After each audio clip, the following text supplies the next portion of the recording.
I roam a lot, and I'm looking forward to bringing this podcast to different places around the country and having different conversations with different people. I'm going to roam into some places and have some conversations with folks that most of our farmers don't hear much from, but who nonetheless are still very, very much a part of what is going on in agriculture.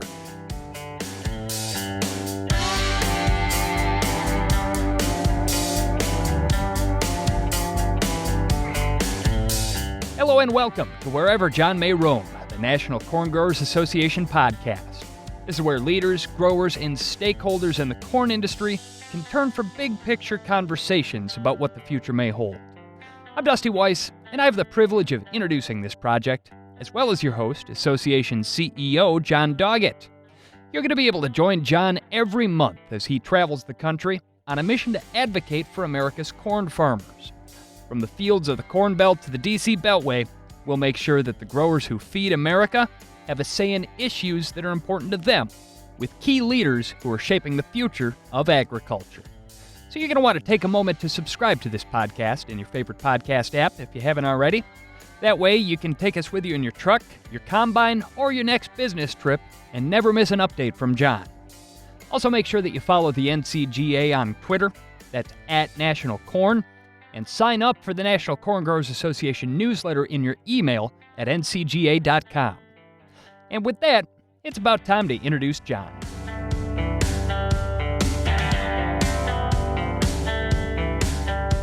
Anyone who's spent time in farm country will tell you it's about as far from Washington, D.C. as you can get. Not just geographically, but also when it comes to values, mindsets, approaches to problem solving, and so much more.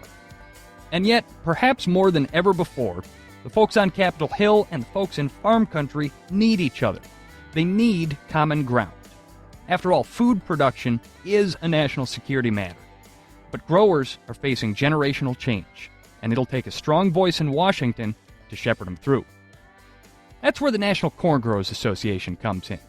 And at the center of it all is a fellow by the name of Jon Doggett. Named as the National Corn Growers Association's CEO just over a year ago, he's played an executive role advocating for the interests of corn farmers for nearly 20 years.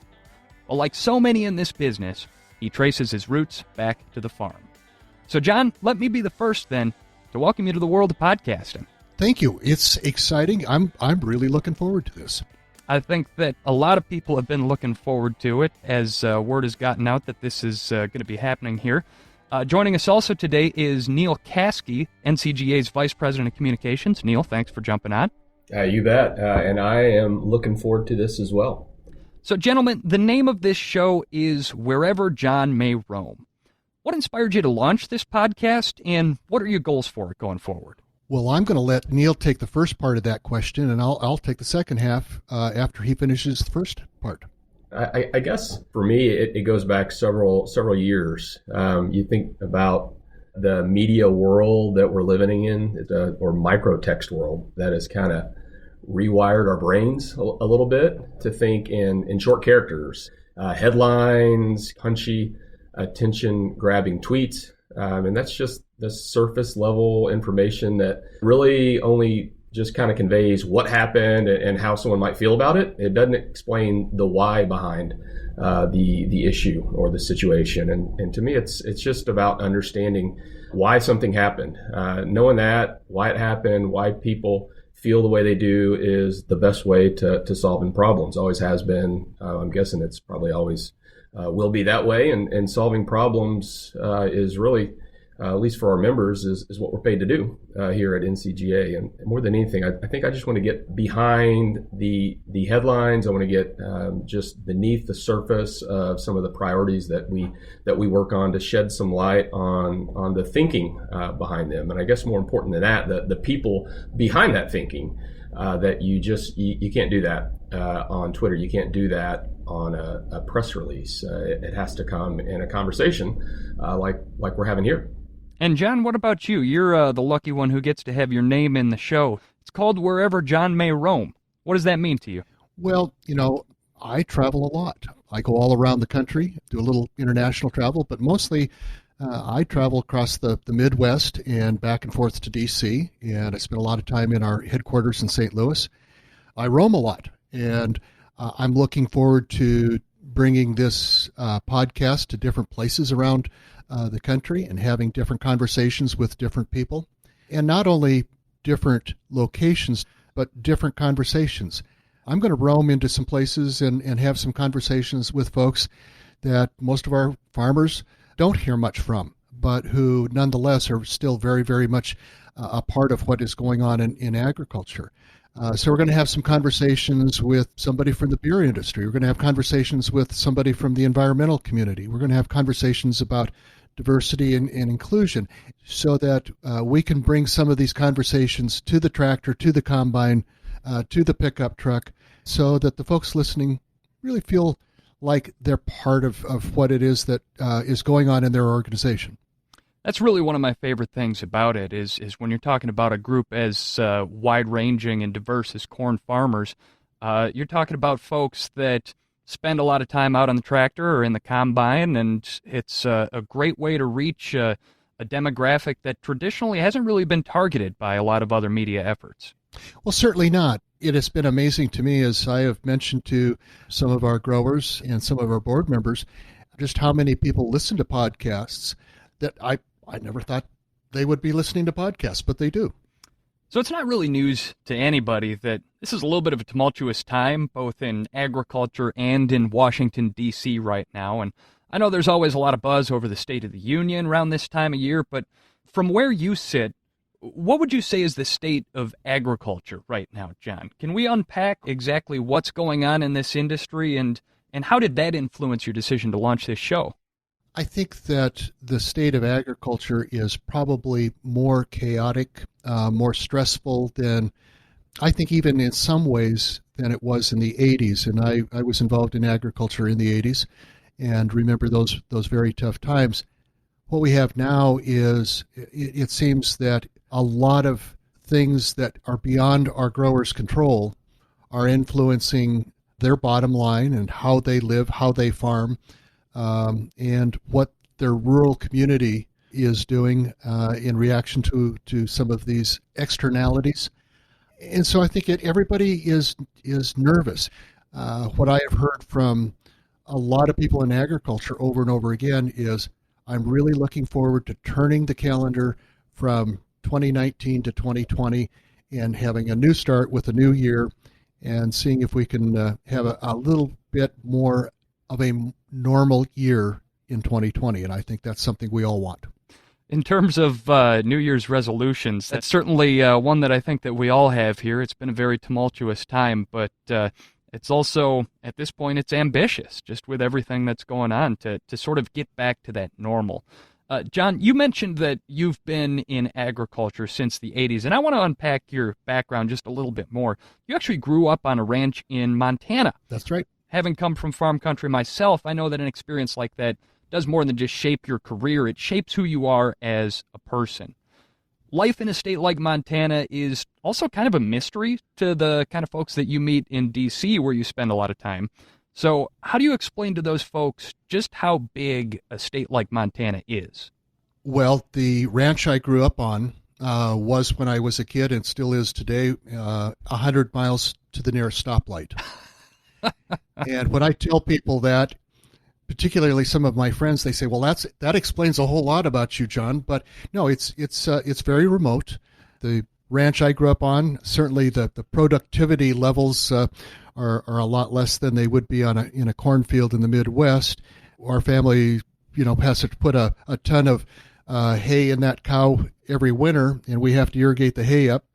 And that cow and that calf are going to take 25 or so acres of grazing ground in the summer to get through the summer. So it's not real productive country. It's rough country, a lot of mountains, and 12, 14 inches of precipitation a year. Most of that comes in the form of snow. So it's a very different kind of agriculture, but it's still agriculture.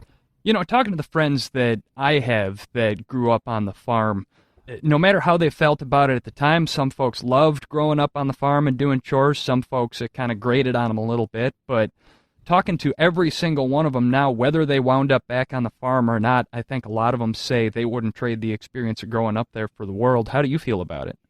Absolutely. Everything I have done in my life, I think, has been built on that base of where I grew up, how I grew up, and the things I did as a kid. But like a lot of folks that didn't go back to the farm or didn't go back to the ranch, there's some of those pivotal moments in your childhood. I remember as a teenager, thinking maybe I could get a job where I don't have to be hot or cold or wet or dirty or dusty, and I could, be inside for a while, and that has all happened. And then when I get back to the ranch, the first thing I want to do is be outside. And get dirty and cold and hot and dusty while you're at it. Yeah, exactly. And I absolutely enjoy it. Yeah. I mean, that's not much different than professional life in Washington, D.C., though, is it really? Well, there's dirty and then there's filthy. How did that experience and doing that work every day and chores, how did that shape the person that you became today? I think that one of the things that I have realized, and some of it is I've realized it much later after I left home, is just how much work it takes to make something. Whether it's the work that it takes to raise a calf or to irrigate hay up or do all the things that you need to do to produce that commodity. And it takes so many different skills, and it takes so much work. I think that's really the thing I've come more and more to admire about agriculture, is just the depth and breadth of tools and knowledge and understanding you need to do all of that. So those of us that were raised in rural America, know how much of an impact mom and dad have on our lives. So Jon, just thinking back to having been raised on that ranch in Montana, what are a few of the things that your mom or your dad taught you that still hold true and impact your life today? From my mom, I developed a love for reading and for music, and those two things allowed me to explore a life outside of that small rural community in central Montana where I grew up. And it's been, both of those things have provided me with a lot of enjoyment and fulfillment through the years. And from my dad, my dad was intellectually curious. He always wanted to know what was going on in other parts of agriculture. And Dad's been gone now for just over 8 years. But one of the things he used to absolutely love was when I would send him the brochure, the booklet from the corn yield contest. And where I grew up, there was no way you were going to raise corn. We don't have the growing season. But he was always interested in the yields people got, how they got them. And that was just part of what he was curious about. Dad was curious about everything, and he really instilled a lot of that in my brothers and I, of always asking questions. And the other thing I think my dad did is my dad was someone who always had an opinion and was always only too eager to go ahead and express it, and he was very articulate in doing so. But he taught my brothers and I not to back away from challenging things and to questioning things, and that's part of that curiosity about life that he had. And I think those things from each of my parents have done me well and been a great benefit to me.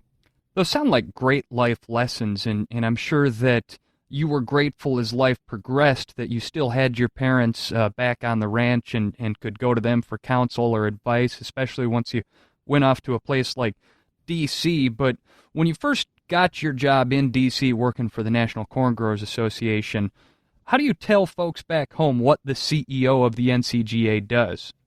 There are so many questions people have and so many misconceptions people have about Washington, D.C. and what's going on here. When I'm at home, I get the questions. One of the first questions is, how bad is the crime? And I said, it isn't any worse than it is in Billings, Montana or Bozeman, unless you go to some sketchy places in this city, but there are certainly some tough areas in Montana. It's unfortunate, but the thing that people cannot get over is the commute.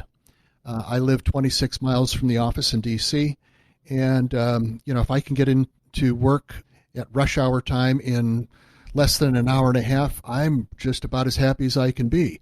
And that is just stunning to folks, because in Montana, an hour and a half, that means you could get 100 miles down the road with a time to stop off for coffee. Unless there's a combine on the road, then traffic tends to back up behind that. Where I grew up, it was generally cattle in the road in the springtime and in the fall time, and but you always kind of knew who was going to be in the road what time of the year.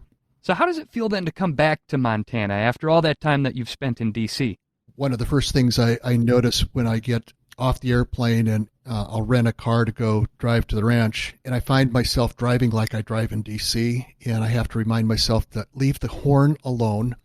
I don't need to drive as fast. I don't need to drive as aggressively, and I don't need to yell and swear at people that drive a little too slow. And then the pace is so much slower. It is, and it takes me a day or two or three sometimes just to kind of let go of the stuff that occurs in this city and get back to enjoying, a different way of life. When I get out of town, I very often get out to my parents' place and just kind of step out the back door, take a deep breath, breathe in the fresh air, and go, whew, okay, it's time for a break. Oh, yeah. It's just getting out and taking a walk or taking a drive, looking at cattle, doing the things that I did when I was a kid. And I enjoy it now. I certainly didn't when I was a kid a lot of times. I actually enjoy going home and working cattle with my brother. I was not wild about working cattle when I was a kid, but, I really find a lot of enjoyment in that now. So speaking of herding cattle and working on Capitol Hill, are there any other similarities to life in Montana and life in D.C. that you've discovered in your time going back and forth between the two? I think that D.C. gets a bad rap, and it's always amazing to me, whether it be people in Montana or the Corn Belt or wherever, complaining about politicians in Washington, D.C., but you know what? Washington, D.C. didn't pluck those folks out of the air. We sent them to this great city. I think that's kind of what's interesting to me is how can we complain about a government that we elect? And we need to be holding our folks, our politicians, more accountable. I tell people, and in fact, I was in Iowa earlier this week and had a conversation at dinner with some folks, and I said, the last person you want to vote for is someone that says they're going to come to Washington, D.C. and fight and fight and fight. That's not the way life works. You wouldn't go and find your life partner and say the prime prerequisite for my life partner or a member of my family is that they're willing to fight. What about people that want to learn from one another? And I do not think compromise is a bad word, because that's the way things get done, whether it be on Capitol Hill or whether it be in your marriage or your relationship with the rest of your family, particularly your children. And now that I have grandchildren, I relate learning that lesson about what are the fights you want to have. But unfortunately, in recent years, Washington has become full of people who want to yell and who want to fight. And I really wonder why people back outside of D.C.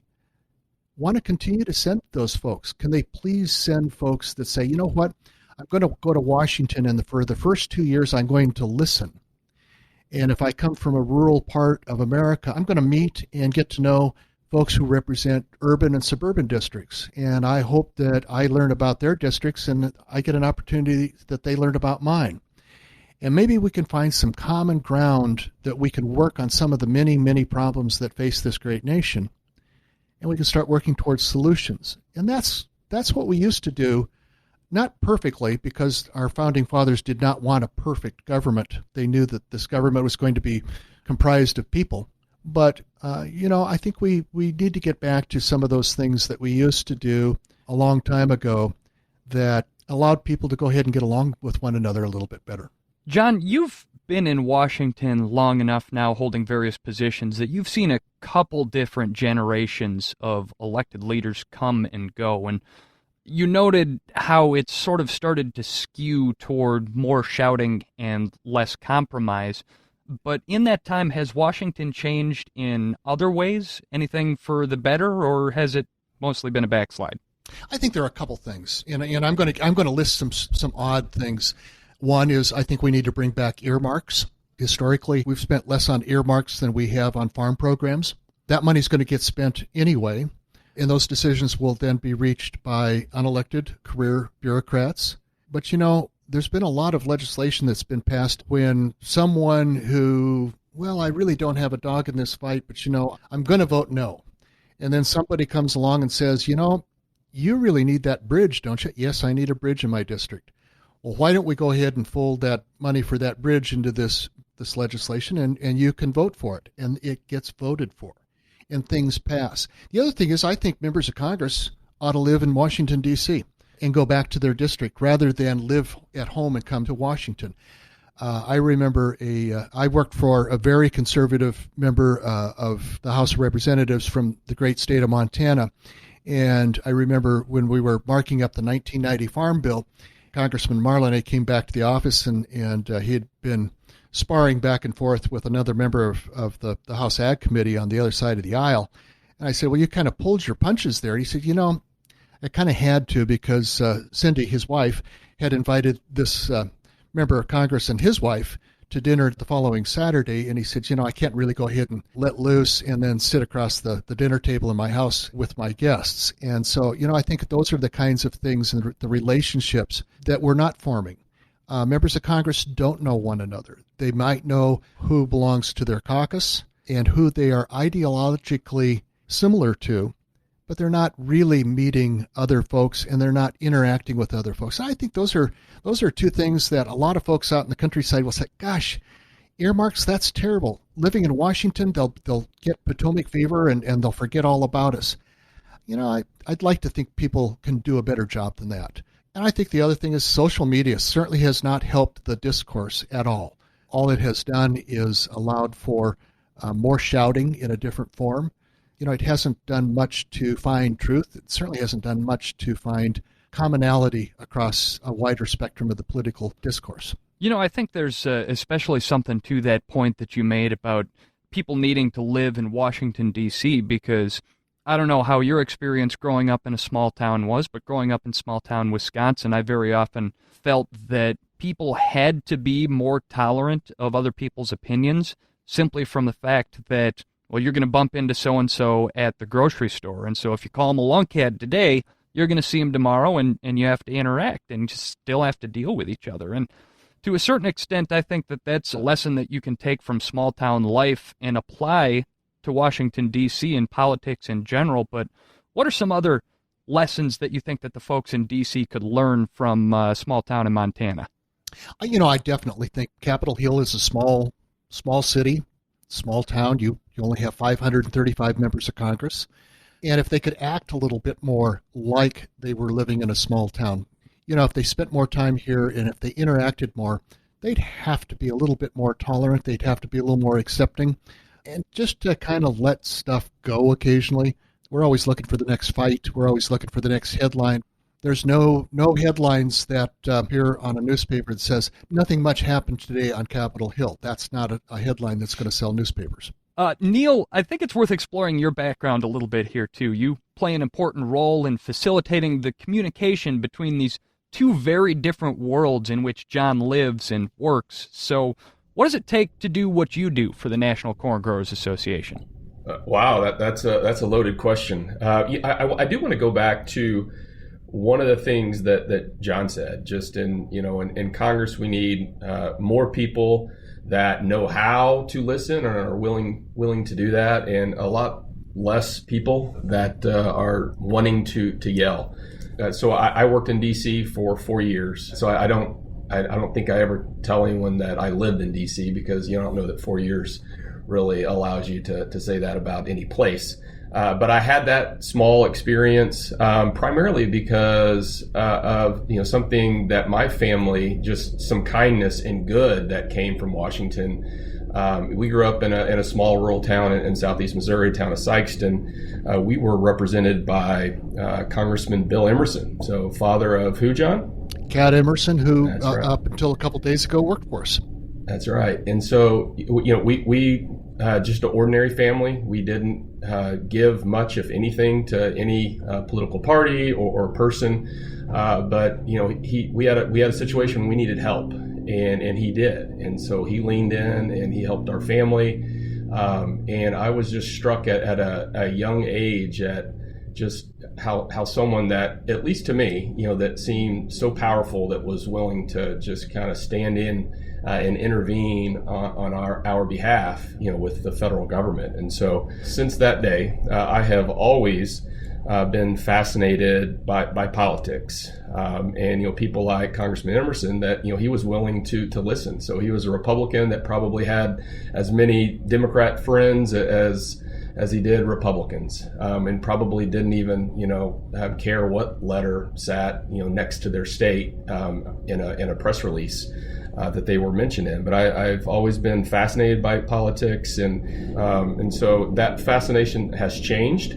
In recent years, it's almost like, politics was a thing where you had, that was a secondary interest. And so now it's like an industry that has a hold on our everyday lives.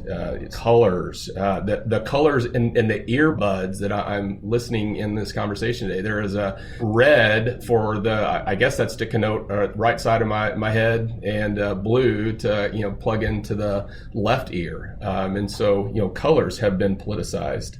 Shoes have been politicized. Sports have been politicized. Everything is filtered through a political lens, and that's absolutely crazy to me. And I'm dying to know. I'm a pretty curious person myself. I am dying to know why that's happened. And so my career, I guess, back to your question, it's been in the policy realm, I guess, in different roles and responsibilities, but it has been because, I still believe that politics and policies can help people. At the end of the day, that's basically what we're doing here at NCGA. We don't support ethanol just for the sake of ethanol. We don't support trade for the sake of trade. We do those things because we believe it will make the lives of our members better. And I guess, despite the hand-wringing and trash talking about politics and the modern American model of it, I still love it. And I'm excited to explore it in a different way that will hopefully result in a lot more listening and certainly a lot less yelling. I think that's the really exciting opportunity about this podcast that you guys at the NCGA have built here, and why I'm really excited to be a part of it is that you're taking the time and the effort to create that space in which conversation and consensus can develop. And so I certainly think that that's something worth celebrating. This podcast will also serve as a vehicle to kind of cut through the chatter and connect the association to the people and issues that are important to corn producers. So what are some of those issues that we can expect to hear about in the months ahead here? Oh, we're going to be talking in this organization about how to increase demand for corn. And that's going to be number one. And then number two will be how are we going to increase demand for corn? And then number three will be how are we going to increase demand for corn? We're going to be shooting at a lot of different targets. Obviously, one will continue to be ethanol. And then we need to resolve some of these trade issues. And we are also working very hard to find new uses for corn. Can we be making plastics out of corn? Certainly there's a lot more attention to the damage that plastics are doing to the environment. Can we make plastics out of corn? We know we can, but can we do it the right way? And can we do it efficiently? And can we do it that's not cost prohibitive? So, and then, I think there's going to be some opportunities in the conservation area. There's more and more emphasis from some in the environmental community that the best environmental outcomes come from working lands, and that strong belief that farmers and ranchers who are doing the right thing on the ground, need to have some incentive to do so, continue to do so, and do more. And so I think there will be some opportunities for farmers and ranchers to make money sequestering carbon or doing, a lot of different things that they're probably already doing some of it or even most of it. And I think there's going to be some great opportunities there as we move forward through the rest of this Congress and into the next one. Neil, you've put together the podcast calendar here with a list of episodes. Which episode are you most excited about recording and hearing in the next couple of months? Well, as a beer drinker, I would have to say that it's probably our next podcast is going to provide a behind-the-scenes look at what all went down during the great controversy of 2019. Jon, we lived that out in a hotel 20 miles down the road from Golden, Colorado, where the beer wars, or I guess some refer to it as, and we're going to look at that and some of the implications that we might see down the road, and that we're going to have joining us. Obviously, Jon and I are going to be there talking with you, Dusty, but we're going to have our current president, Kevin Ross, who has been described, and I quote, as an internet sensation for his role during the Super Bowl. So yes, so we won't refer to Kevin that way when he's in the room. That wouldn't be right. But hey, we're also going to be so Adam Collins, who is the Chief Communications Officer at Molson Coors. So he led their response to that ad.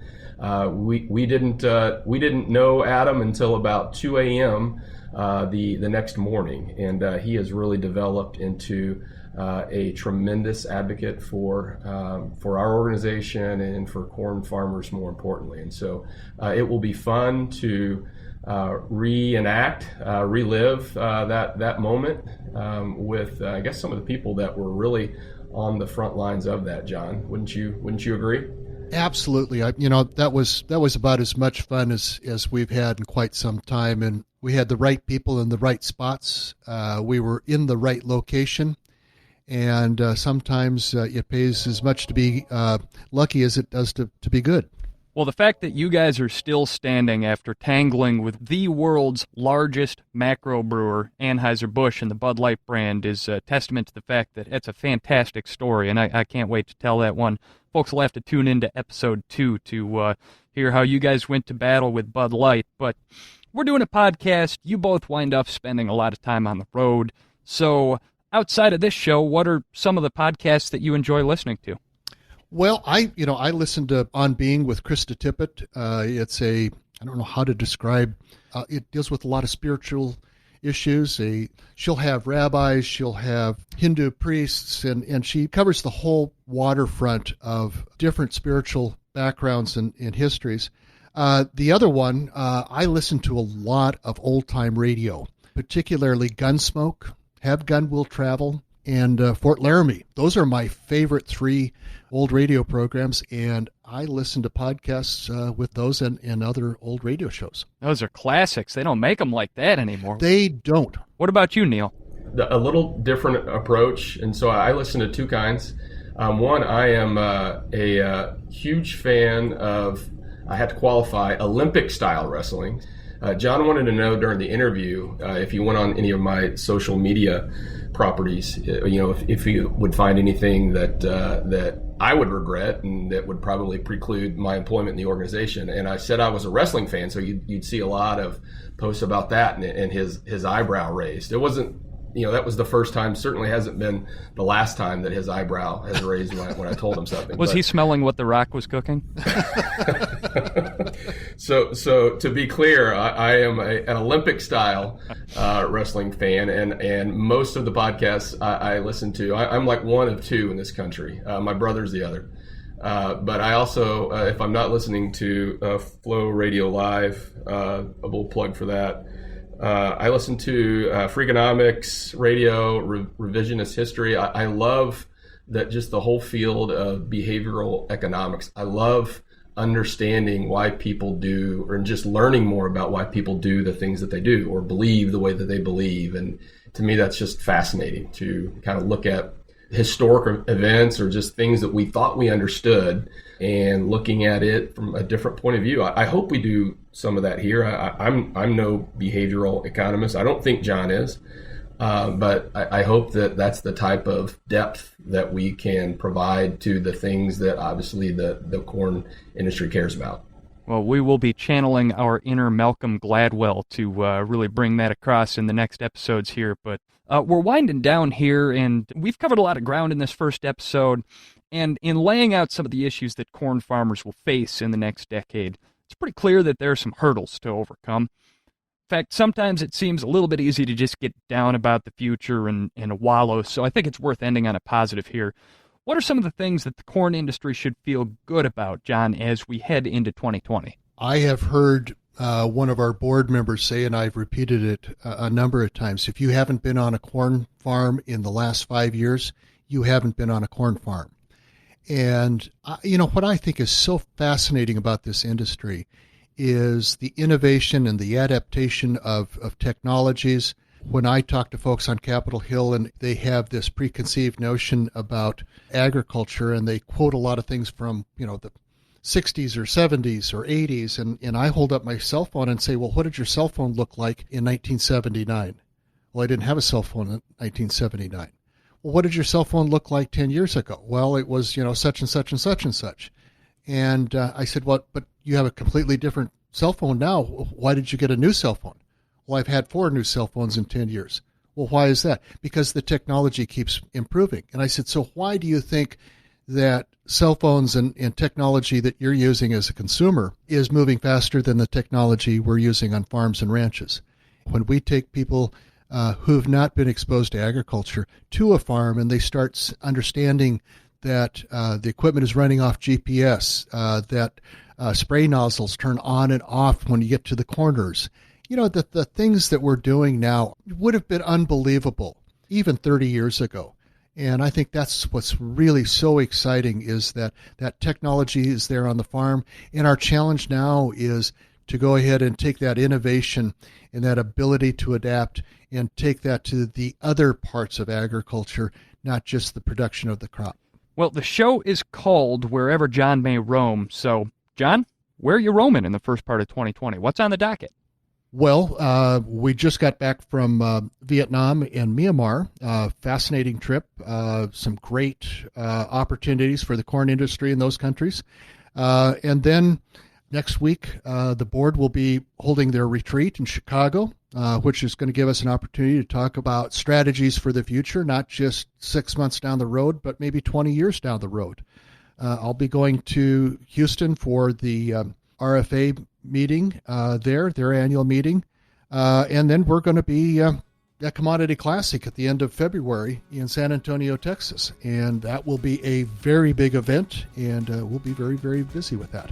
Wow, you weren't kidding about that travel schedule. That is an opportunity to rack up a lot of frequent flyer points there. So this has been a great opportunity for me to get to know the two of you. I'm sure that anybody listening feels the same right now. We're going to be doing monthly updates for this podcast, and each episode is a new opportunity for our listeners to learn about an issue that impacts their bottom line and follow along with your adventures, Jon. So until the next time, it's been great chatting with the both of you gentlemen. Safe travels, and we'll talk to you soon. All right. Yeah, thanks, Dusty. Looking forward to the next episode. This has been great, and I've enjoyed it, and we'll be talking soon.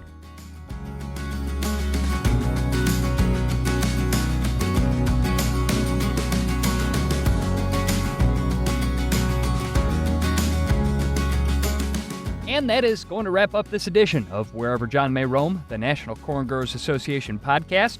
New episodes arrive monthly, so make sure you subscribe in your favorite podcasting app and join us again soon. Visit ncga.com to learn more or to sign up for the association's email newsletter. Wherever Jon May Roam is brought to you by the National Corn Growers Association and produced by PodCamp Media, branded podcast production for businesses, podcampmedia.com. For the National Corn Growers Association, thanks for listening. I'm Dusty Weiss.